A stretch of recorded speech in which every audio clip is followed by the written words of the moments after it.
Great. So, welcome everyone. I have this project file open. I'm just going to do a quick little tour around the project to kind of show I've been working on. This is a historical recreation of a wedding gown that was worn by Baby Doe Tabor. That is her real name. Apparently, if you live in Colorado, you learn about her in school because she's kind of infamous for many things, mostly just being a pretty cool, strong-willed woman. So anyway, this is her gown, and it's currently stored in History Colorado's archives, and I had the privilege of going to look for going and studying the gown and collecting patterns and notes from and pictures and images. And actually, I'm going to go ahead and pull those up now in my PureRef file. So I've got lots of images here, and I've collected them all in this scene. You can see what I've been working on. I actually don't think this is all of my notes here.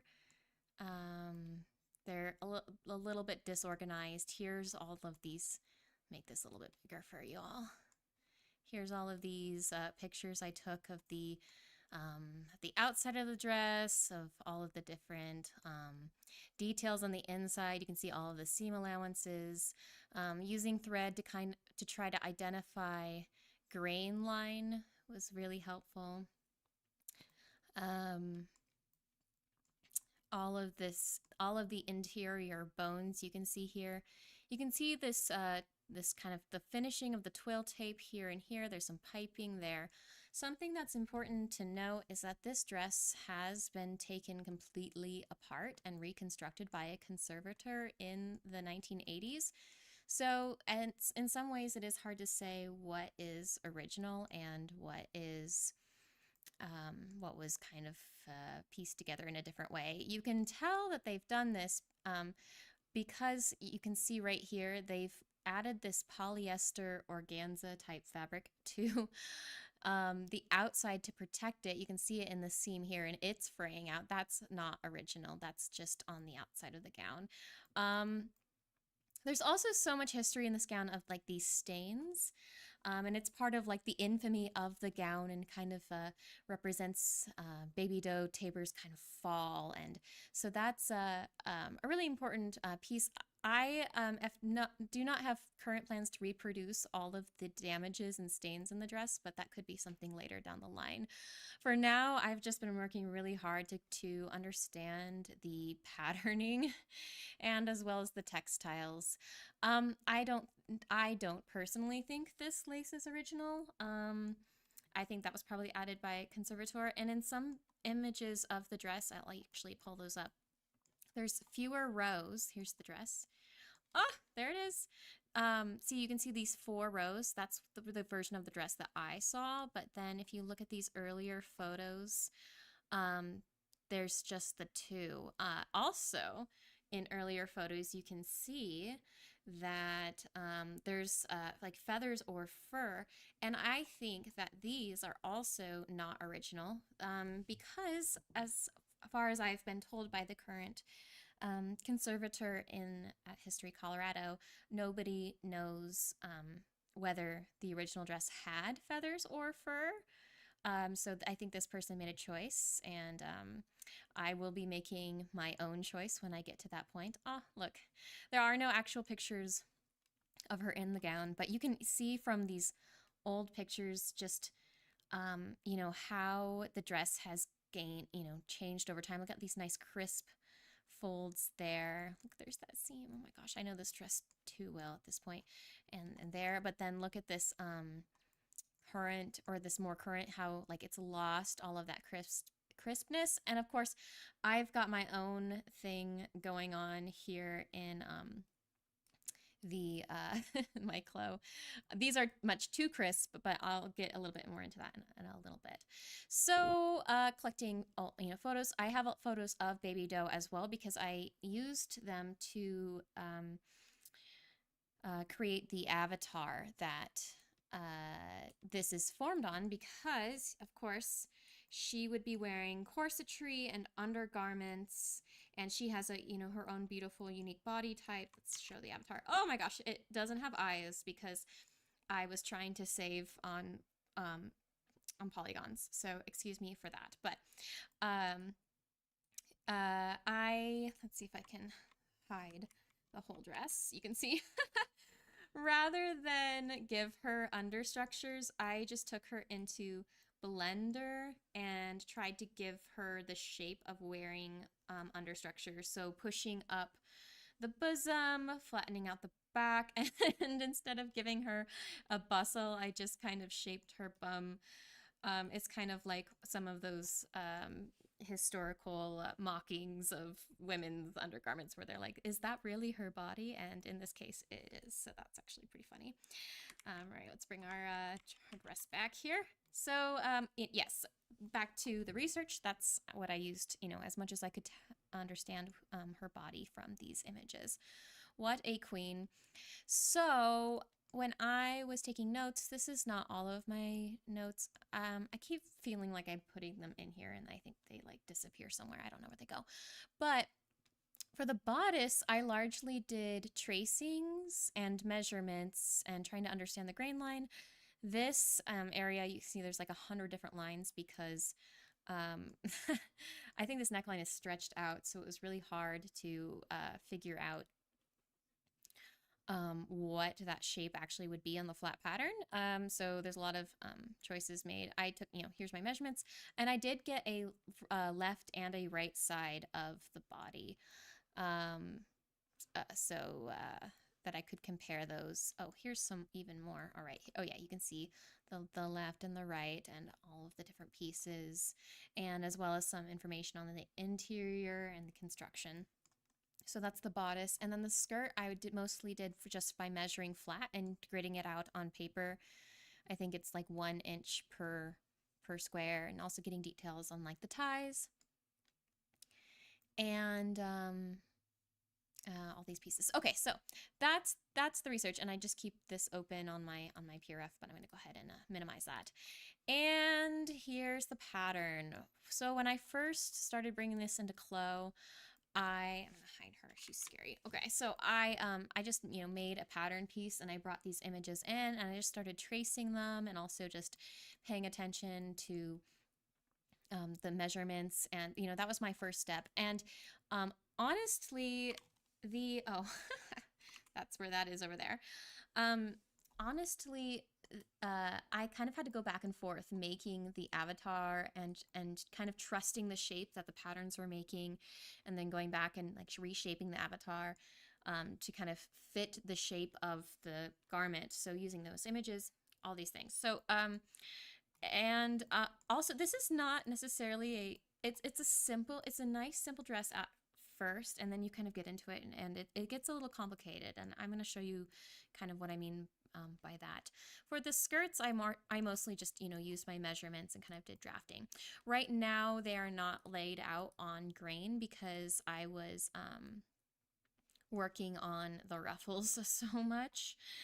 I'll go ahead and talk about the ruffles. So this is not what ruffles would look like in real life. If you tried to pattern them, they would be straight, and these first top two are pleats, and then the bottom two they're also pleats, but they're a little bit fanned out, and then they have this like 1 inch lace sewn along the bottom. This one has 2 rows of 1 inch lace sewn along the bottom. And so in order to simplify these, like I was not about to pleat all of this going around. I actually have another CLO file that I did pleat them exactly, to the pleating specs. I think I have a pleat, that's the tie. Yes, to the pleating specs, I made all of these pleats in CLO in another file, and then I actually went through a process to bake those pleats into a texture, and I'm going to add that back in later when I go to texture everything. And I actually think I'm going to make a tutorial on that as well, so more on that later. But even when I tried to just make these just strips of just straight strips. I was like, oh, I'll just make them straight and then I'll make it look pleated. Because, yeah, there was no way I was going to get the pleats. I can barely get these to work. The straight strips actually mostly did what these are now doing, which is they didn't want to lay flat. And I will say that I got these patterns to lay more flat. Oh, you know what it is? It's probably the piping that's really messing with it right now. Yeah, the piping's wanting to sit underneath there and on top there. So it's the piping's fault. Yeah, I'm just gonna deactivate that piping right now because if I simulate this, it's gonna be a lot heavier. So okay, so they are actually just the shape of the patterns when they put together. I just traced the shape off, and that's what they are, so that they would just kind of continue that line and take as few polygons as possible. And in order to get this kind of lettucey effect, because if they were just straight, it would be very confusing. We'd be like, shouldn't there be something else going on there? In the property editor, if I go, I'll show you this line. I went ahead and used the elastic setting to stretch it to 115. So it's essentially stretching that seam to make it lettucey, which I'm hoping when I go then and texture it, it's going to give it some fun dimension and also be just truer to life. So that's one way that I had to cheat this dress to get it to work in CLO. It simply is impossible to do those pleats in real life. All right, so that's why they're all laid out. But if I go ahead and I can show you the grain lines, they go like this essentially, and I can go ahead and straighten these out while we go. Just right clicking and I'm just right click them with the transform pattern tool, and then rotate, reset along grain, rotate, reset along grain. I have to do it up here too, because another thing I had to do is these pieces are in real life just one piece. They are not two as you see them here today. And that was another thing that I did to make the simulation easier. And also in real life, let's go to the thick textured surface. These are flat lined with canvas. So I did want to make them thicker. And in fact, if I go to my project settings, I'll just show you that I have just the normal file, which is all these pieces. It's like the skirt, the piping. Actually, what even is the piping? I guess it is that. That's all the normal file. That's like the main pink fabric the dress is made out of. And then the flat line is all of the bodice pieces. And in real life, I think the flat line just ends at some point where the rest of the dress continues. I say I think because it is actually really hard to see the inside of the dress because of how all of these pleats work. In fact, we have the luxury to show you now. But before I do, I'm just going to go ahead and finish what other fabrics are in here. The twill I have for these ties, you can see that the dress, to hold it kind of together in this bustle shape, is tied closed. And I don't have any bows on those ties because, again, it's just not efficient. I was going to maybe add those later. But the ties are effectively doing what the ties do on the dress in real life. What else is twill? Oh, this little I guess this little back placket, and this is just, it actually has little hooks and eyes on it, and it's to reduce the pressure on everything else. It's kind of like a little stay that like holds everything together. And I can put hooks and eyes in CLO, and I think I might, but I'm not going to do it yet. I'm going to wait until everything's just like perfect, and because as many of these little pretty little details I add, it bogs everything down. So I'm still doing some other problem solving for a little bit. All right. And then boning. What is the boning? The boning is, I guess, trim, fusible, rigid. And honestly, I've been working with it a little bit, and I'm having a really hard time getting the boning to do what the boning's supposed to do. I might keep playing with it because sometimes it does. It's essentially all sewn into all of these internal lines on the bodice. So like there's bones there. But right now, I think the best thing for me to do is just to make the boning an aesthetic thing and rely on the structure that I've given the fabric. to kind of hold the rest of the shape. In fact, if we look at the flat line, I do have it on the cotton twill to simulate that that's what's underneath. I think it's actually a silk twill, but the cotton twill is doing a good job. And I have it actually set to twice as thick, so that contributes to the structure as well. Okay, and then the last thing is pleats. I actually don't know why that's another fabric. In fact, it could literally just be the file. I think I must have done that because I was going to make it another thing later, so that really doesn't make any sense. I can delete that one and just use the file. So those are my fabrics. Let's look at the inside of this dress. So I'm going to go ahead and hide the front. Let's go ahead and hide all of this internal construction. This piece right here, that's just like the little placket that holds, it's just kind of like a little lining there so that you don't see through. And what I just did is I hid, in order to kind of simulate this as a lace-up garment, I do have a secret hidden piece right here that's holding that together. And I might simulate these laces in CLO, but I also might just do it in Blender, just because we have gotten to the point that the fact that we have gotten this much simulated is kind of incredible. I don't know that I need to risk it much further. I think I need to buy more CPU for my computer. So, okay, let's go ahead and hide these, all those bones.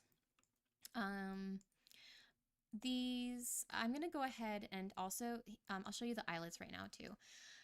These eyelets I made custom in Blender, and then I brought them into CLO because I wanted eyelets, and I guess I could have made them textures, but it was really nice to be able to just place them along the line how they would be in real life. That was just convenient. And so I made them in Blender because I guess I could probably find them in the CLO library, but I wanted them to be as low poly as possible. And I'm going to go ahead and deactivate them so that when I go to simulate, they don't go everywhere. And that's kind of the trick to the game. You have to simulate these pieces in layers, and the eyelets and the bones are the last thing to simulate. So I'm just going to go ahead and deactivate those, and then we'll hide them. All right. What else is going on here? You'll notice that even at the center back, instead of sewing the bone right to that edge, I offset lines in here to sew the bone to. And that was kind of that was an intentional choice that I made.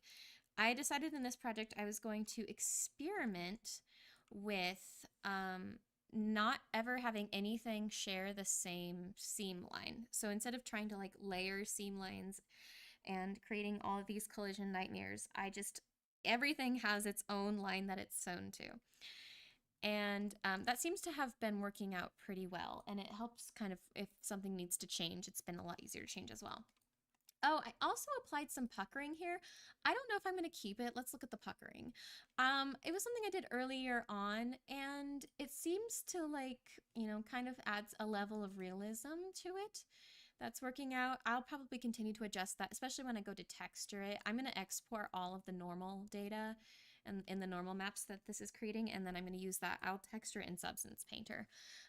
So we'll see kind of when we get there if we decide to keep it or not. Okay, and I had some of these things, but you saw there was piping along, let's just bring it all back. There's piping along the, I went ahead and put this here because whatever I put the fur on, I think I'm just gonna apply the fur to the piping. So it's mostly a placeholder, and to kind of help it make it look finished in the meantime. There should also be piping down at the bottom here, and I guess, I guess I forgot to put it on. It was on at one point, but I keep messing, especially with this area. I think that in earlier versions, this area looked better, and I think that by Baby Doe _19, it has gotten a little bit worse. So this is not a complete project. Oh, there's my references over there. All right. All right, so let's go ahead and hide everything again, and I'll show you what these pleats are doing, because this is actually really interesting from a historical garment background, not just a CLO background, but okay. So here's our waistband, and I do have the waistband tacked to the avatar waist measurement to hold it in place, and that is truly for my sanity, and that does a good job. And it is also strengthened, and it is also set to layer -0. I truly, as I am working, I keep going back and forth, setting this to layer here in the the property editor to 0 and -0. Everything's on 0, and you're supposed to keep everything on 0, but sometimes I'm just like, oh gosh, I have to like fix this waistband. So I'm gonna put back to 0. I'm gonna simulate. We're gonna see what happens. All right. The simulation is pretty stable everywhere except for right here, and the reason is because the way that this pleats makes it so angry because the layers can't figure out which ones are on top of each other and which ones are underneath each other. So he kind of chilled out a little bit there. So we've got this piece right here, and this kind of deserves its own little section to talk about. Oh, it's actually kind of relaxed pretty nicely. So this piece is the little side, it's a little side ruffle thing, and it's 2 different pieces, and if I hide it, you can see it's actually in real life, it's sewn onto the skirt with the waistband. But again, I didn't sew anything to the same line, so I offset a line on the waistband, and so it's just sewn to that. And in real life, it really is 2 pieces. Part of the reason, I think, is because the fabric was only so wide. And actually, I have this little guy over here. He's just some archived square for my own reference to remind myself that as I'm patterning, that the fabric itself is only this wide. The fabric is like 23 inches, so nothing can be wider than that and also have seam allowance. So that's what's going on here. Yeah, so they needed to piece another piece on, and then this flips back on this line and kind of finishes this whole edge on the bias with a fold. And then this part folds back, and this part folds back over here. I guess I don't know if you guys can even see my mouse. I probably should have. Oh yeah, you can. Okay, great. And then just to make things even less collision-y, because this folds back right here, I just kind of moved that little point down, and it's not sewn to anything, but just so it wouldn't kind of bump into other things and get in the way. And you'll notice that every time I have a fold, and you can tell it's the fold because that's a blue line and that's a brighter, let's go to a different tool. That's a blue line and that's a brighter red line.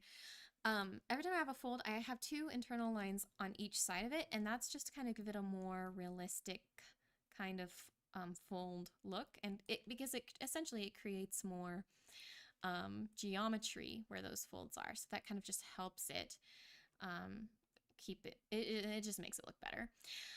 But what I think it also does is it makes it just too crisp, and so right before I simulate this for the final time, I think I'm just gonna delete all the fold lines. Well, and hopefully I don't accidentally delete any that have anything sewn to them, because it'll give it a much softer look to it. Like, but still not as soft as like the newest kind of images of this dress. So, what else on this? Yep, it's kind of accordioned, and it's I took careful notes, and I do believe it's done exactly the way the real dress is done. So let's go ahead and hide that. It's very pretty because I had no idea when I saw pictures of this dress that all of this was like different pieces.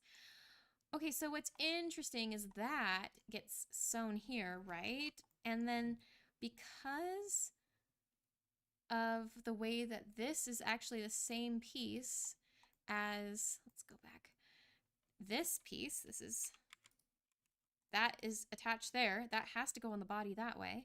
This then has to fold back over this piece, and then now because it's tied here, it has to come back under, and then there's also an additional pleat right here that's coming back that's actually part of this piece. So this goes back, comes back, goes back, comes back, goes back.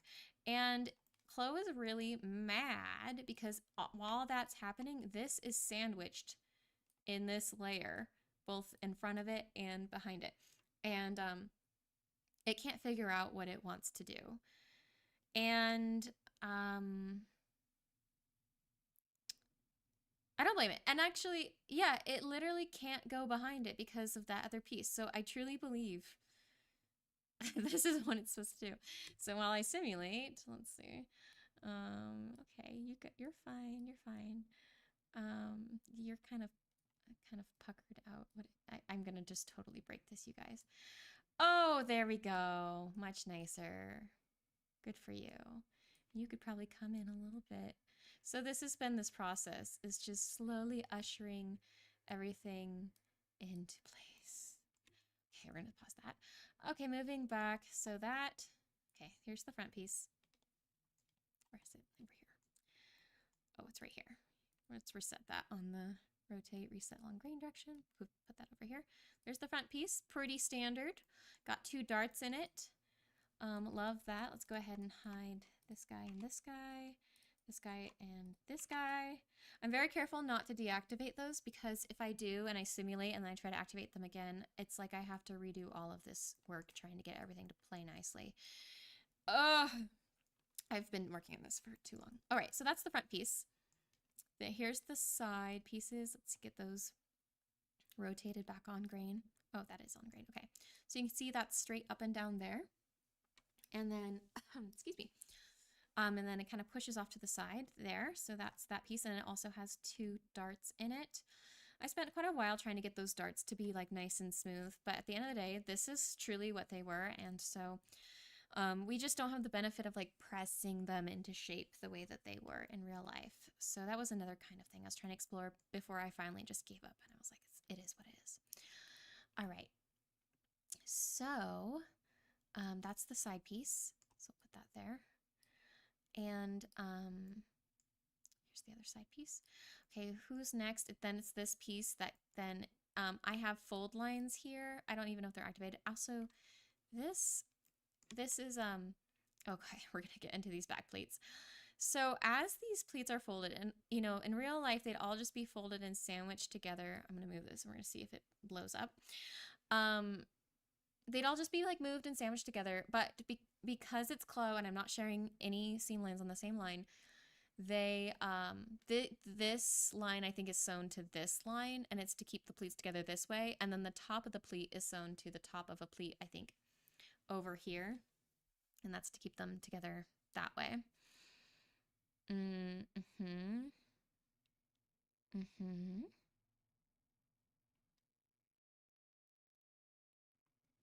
Okay.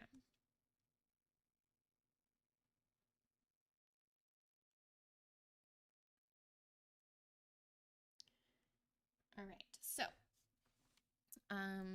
that just kind of moved that one up and placed that, and we'll see what that does. Nothing. Did nothing. But all right, so you can see that this, if I go to my sewing, this is sewn to the top of the pleat there, and then this is sewn to keep those together there, and that's how I'm kind of like, rather than stacking sewing, kind of managing that. Okay, so this in real life, I will say, I think it's just cut straight across, and I think they just like pleated it and then, you know, sewed it together, and it was just beautiful. But I had to anally figure out what all of these angles were so that I could be as efficient as possible in CLO. So what I mean is, in real life, all of these pleats probably like go like much higher up, like up here, and like even though we don't see them, that's where all of that seam allowance is. But I went ahead and shaped them to the bottom of these pieces, which are kind of arbitrarily chosen in some ways, but also because I chose the, you know, this angle, this shape based on what I think the where the flat lining ends. So if I was to make this dress in real life, basically I would leave a lot of seam allowance up here, and then I would pleat this using the reference rather than following the pattern. That's what I would do. And again, this is actually this is actually one piece here. It's all cut in one. All right, and then moving back to here, look at that. We're starting to get very long. This is a very long dress. This woman was only this woman was 5 feet tall, and like her dress is like, it's very long. I've actually not measured it. Yes, I have, but I've only measured in individual pieces, not like the full length. Let's see what is the length of the center back. 72, 83. So yeah, that's like 5 feet in itself, right? Yeah, probably. It's just like 6. All right, so that's this piece. Now we're going to this piece, and you were like, oh wow, that piece is the center back. In fact, yes, this is the center back that I'm gonna go ahead and reset along. Oh well, I need to fix something here because that grain I need to go in here and fix this because it is on grain, and I need to figure out what I need to change to make that on grain. So this is the back, and it is actually sewn to right here. I mean, it's not sewn, it is cut in one with that, and I need to fix that because right now I do believe that it's on grain and this is on grain, but there's something wrong here. What I'll probably end up doing is raising this up somehow. We'll see. I've really messed with this area so much that I may have lost track. Don't know what that line is supposed to. Oh, that's the boning. That's probably why the boning is so mad right now. I need to fix that. Okay. Note to self, fix that. Anyway, here's the almost center back, and it looks like the center back because it's, you know, sewn. It is one with the center back, but there is an extra piece, which is just the pleating that exists right here, and it goes all the way to the end. And this actually is the full width of the fabric. They just, I mean, in real life, this is the selvage and this is the selvage on that side. So they just cut a length of fabric and pleated it in and did not probably think about it as deeply as I have put thought into it. So if we look up at those pleats there, there's like 3 of them, and they're all actually behaving really well and sandwiching together really nicely. So yay for stable settings. I'm going to leave this twisted because I kind of think it looks like more realistic that way. Or that one. And then down here, I think this was done this way because, again, the fabric is only so wide. And I think in some things that I was messing with here, I may have made it unrealistic. So if I rotate this piece back on grain, you can see it's kind of pushing the limit of how wide the fabric is.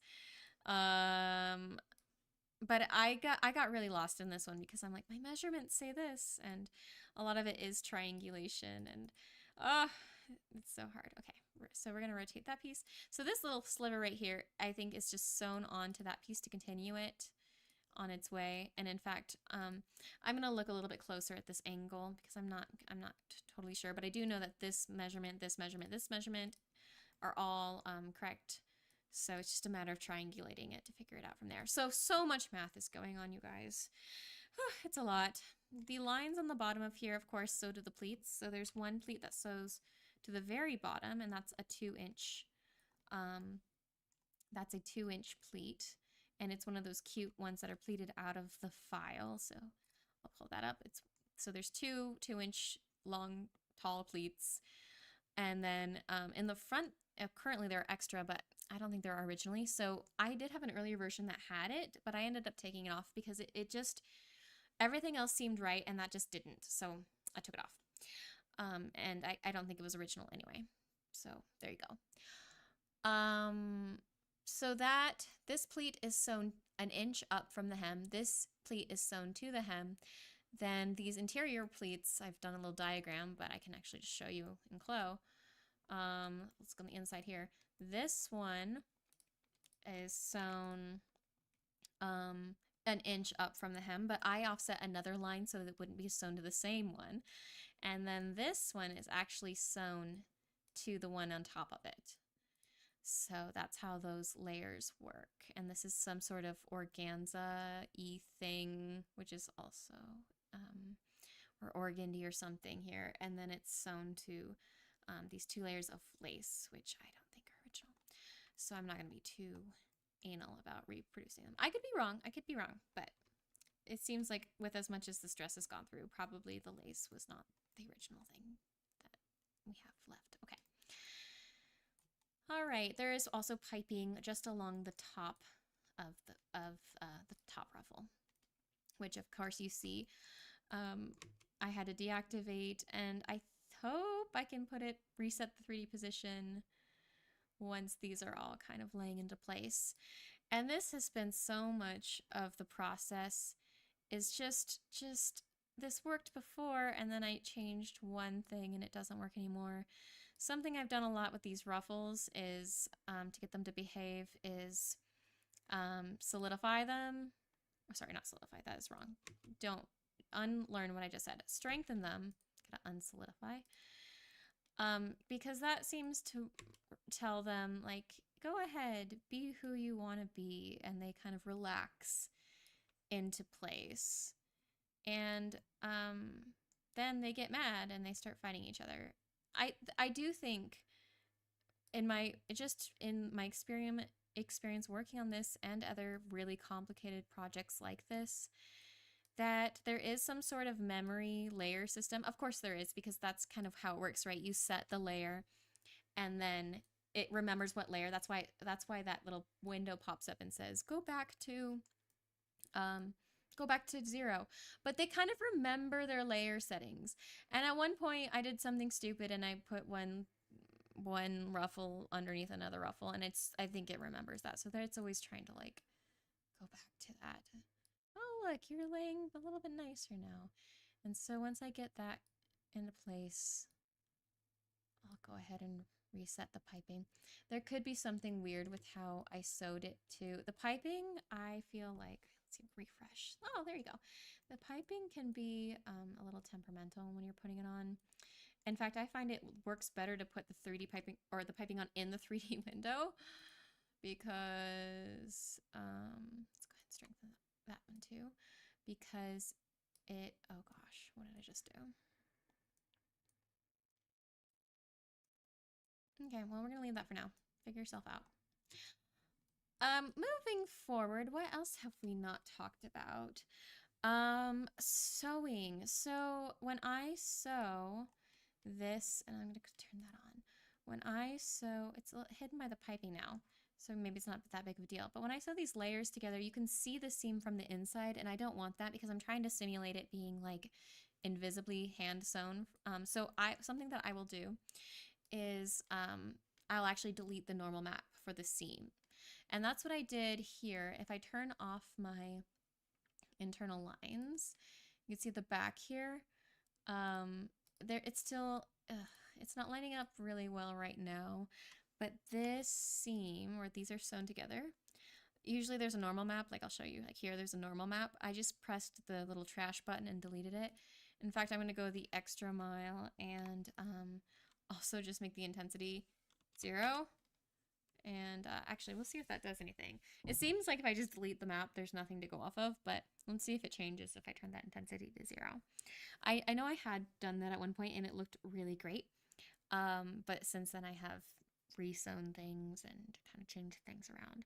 If this was a linear process, things would be different, but it does feel like that method of iteration that is true when you make something in real life, like a gown like this in real life, where you're like, okay, we're going to make one mock-up, or maybe 2, but we're going to take all the notes we learned from that one mock-up, and then we're going to make another one. That type of intentionality doesn't really exist in the 3D program. You can just, it feels like it's low consequence, and so you end up just doing things that are like, why did I change that? I was not thinking that through. Yeah, I still feel like I need work in here, maybe in the angle. Yeah, I'm not sure what it is, but something needs to change. I'm gonna look back at my original patterns. So, yeah, deleting the normal maps is something that I've done. Let's see. The folds, I don't know if I mentioned this, but once I got everything in place, I actually made the fold strength 0. I kept the fold angle just for my own reference of remembering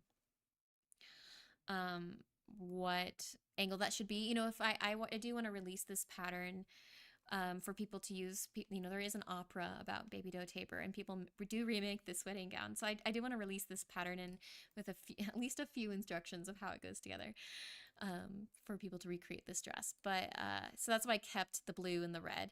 But I went ahead and turned all the fold strength to 0. What else is going on here? I talked about the eyelets, the bones. Oh, there's some, I did put a little bit of elastic along the neckline. Again, one reason is to kind of simulate pulling that into a piping. And then, or, you know, and the other thing was, I do think it's kind of stretched out. So there's like a little bit of shaping I've done through elastic that way. I also put some elastic on the little ties so that to kind of simulate how they kind of come together to make a bow. So there's more elastic there. What else is going on here?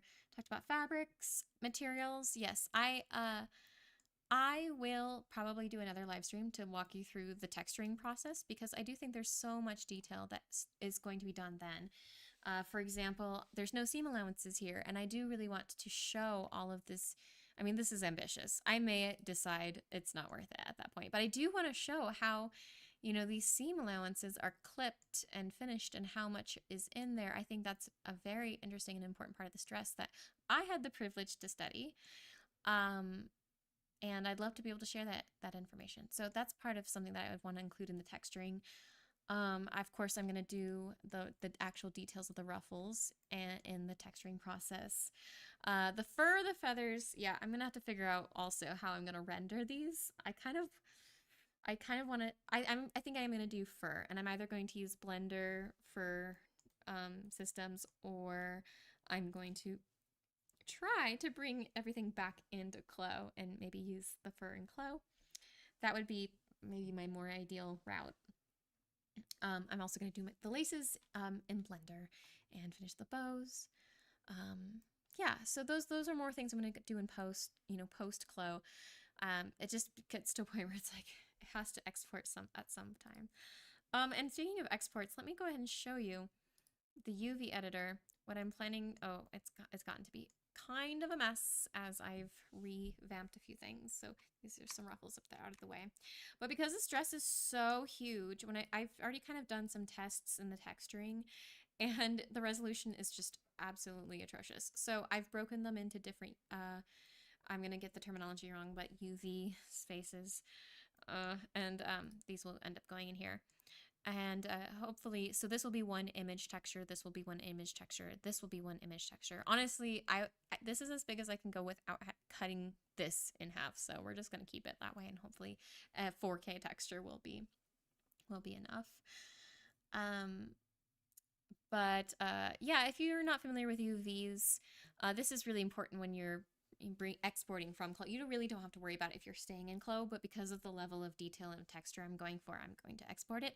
But you're basically breaking the whole thing down into little flat patterns that you're going to paint by hand in another program. It's a 3D concept that actually makes a lot of sense in clothing because everything does have a flat pattern that accompanies it. It's called, usually it's just called unwrapping. But anyway, that's a little bit technical. What else is in here? There's no buttonholes. I did do some top stitching. In the dress, you know, a lot of the finishing is, I mean, I guess is by hand. So maybe, but it does have some, like, right now the piping is, actually, you know what? Let's look at this. Why did I put top stitching in there? Let's look at these piping. Oh, yes, they're like little running stitches. So I should make it look more like this. I don't think I did. So that's another note. I should write down that, make the running stitches look more like, I also don't think this is the original boning casing. Although in one of these pictures, you can see what I think is the original bone. It's kind of sticking out the top here. There it is. That's pretty cool.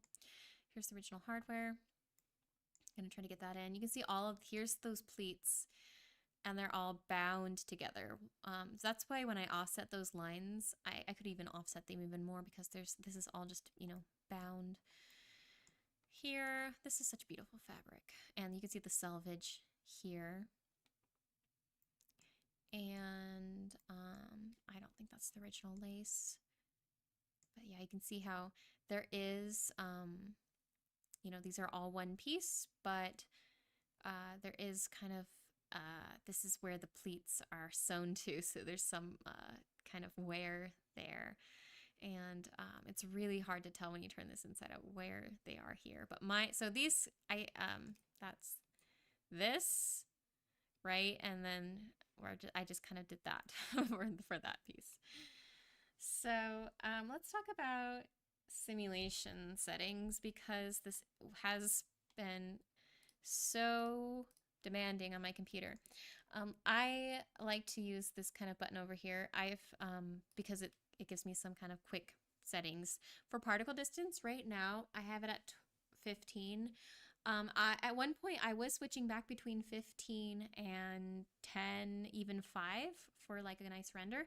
But since then I have learned that the more consistent I can keep my resolution, my simulation properties, the less funk I'm gonna have. So for example, if I change this right now, everything is gonna have to figure its thing. You know what? Let's try it. Let's just go to 10 and see what happens.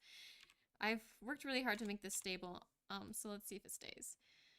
It might take some while to load. I should have left that up. All right, so for the avatar offset, I've kept it pretty low. And so I think it's, oh gosh, I shouldn't have done that. I think it's like 0.5. And then I've kind of gone back and forth with the collision distance. And to be completely honest, I don't really understand what is the best use for my pieces, because the collision distance, as far as I understand, you know, it helps keep them from kind of sucking into each other. But since I have all these layers that are so close together, I'm not sure if that should be lower or higher. And so I've kind of gone back and forth with it. And sometimes, to be completely honest, I make it higher, I simulate it so that it all gets into place, and then I lower it again, and it already knows where it's supposed to be, so it's less likely to bump into each other. But if I do any major changes and I create a collision nightmare, I have to like raise that distance again and then go back down. I sure hope that this doesn't take the end till the end of the stream, how long it's going to take to switch all of this to one. Oh, I will say another thing I did is everything, and you may have seen when I went into, oh, hey, it did it. I'll show you. Everything's why is this? This is so funny to me. Look how nice that is, and then look how atrocious that is. Oh, okay, well, look how nice. Yeah, this is just gonna, you know, actually, it's probably because of just how it's sitting. It was like, it'll look better this way. But it's quadrangulated.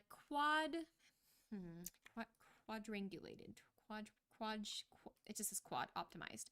So the mesh type is quad. Default is tri, and at some point I switched to quad, and it has been like it's more stable at a higher quality. But I say that, and then we'll see what happens. I would like this to get a little bit higher res, but I don't know if I said this already, but I found the key is when you get something that's like simulated and it's stable, just keep it in the resolution settings that you have it in, because as you go back and forth, it just gets mad.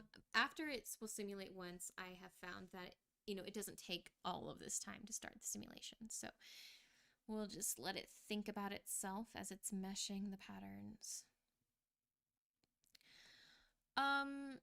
And I should also mention that this is simulating on CPU. I have been, at the very beginning when I was doing a lot of the patterning work, I had it on GPU, and the benefit of the GPU is it's kind of dumb, because things can be colliding, fabric can like be intersecting with each other, which is not realistic, but it doesn't like create a big giant mess. It's just like, oh, okay, I'm just going through this other fabric, that's fine. And that's actually kind of handy. It goes a lot faster when you're working with these folds and things, but then it doesn't look realistic.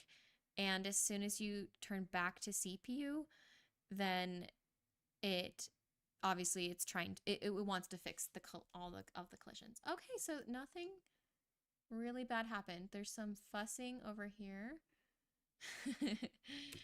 But that's pretty good. Okay, I'm just gonna leave that there. Let's go ahead and see what everything looks like again. Let's bring it all back.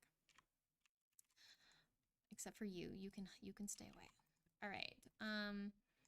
And oh, that looks nice. And I'll just say, since I have been simulating, kind of when I get ready to export this dress for the for like kind of the official dress, some things that I do, that I'm going to do, of course, delete these internal lines. In fact, let's just do it. This is kind of a demo. I saved this before I started, so let's just delete. Let's just see what happens if we delete these lines. It's probably bad things. Lock all pattern outlines. Let's just grab maybe these guys. Let's just delete all of them. Let's just see what happens. Oh, I don't want to delete the ones that it's sewn to. Let's just delete these guys. Okay, so I'm deleting some of my internal lines. Probably not that one. I'll go back, don't worry. I'll reset my piping and my boning and my eyelets. And then that's what I'll export. Yep. Oh, I gotta put that last piping on there. And if it's, I might even decide to just go back and simulate one light at a time just to make sure everything is really nice.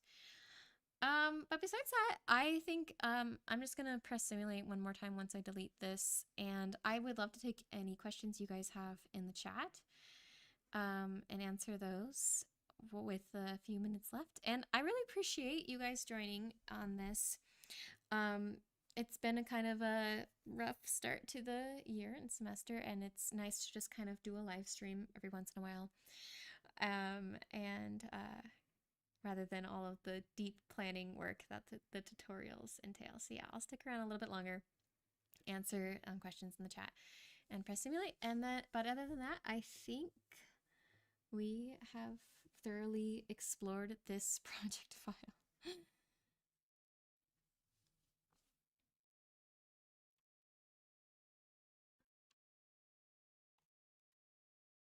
Yes, there have been days where I have waited this long to see if something I am trying will work.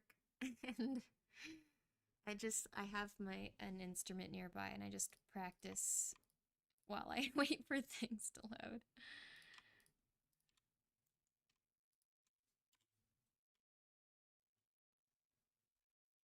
Okay, go ahead and simulate.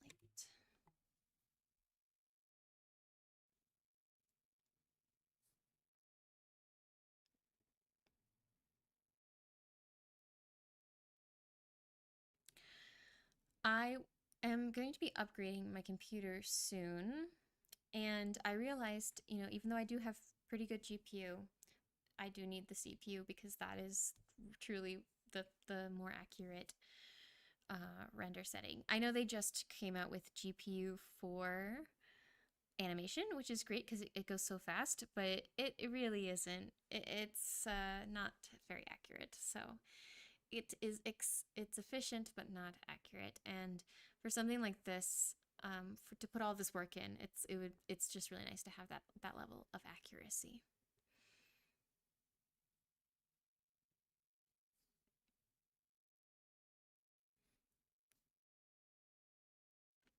I have another tutorial. Well, I have an actual tutorial series where I walk you through how to make a different 1880s gown. I don't know why these bustle gowns keep coming into my life, but they do. And the full version of that dress that I made, that I actually did make it in real life as well. I don't think I ever really got a good simulation of that. Oh my gosh, it is furious with me for deleting those. Yeah, she's fanning out. I think I might have to look into another solution. I do like the softer folds down here. That's really nice. But I don't know that I'm going to get a good simulation of this without all of those lines. Look, it's just so mad. Ah. I bet if I turn this on high res, which is an even better, more accurate, that's this one right here, the normal and the fitting, I bet that would fall softly, but it's going to create so many more problems. Anyway, so more things to experiment with, but I'll go ahead and it looks like he's going to explode.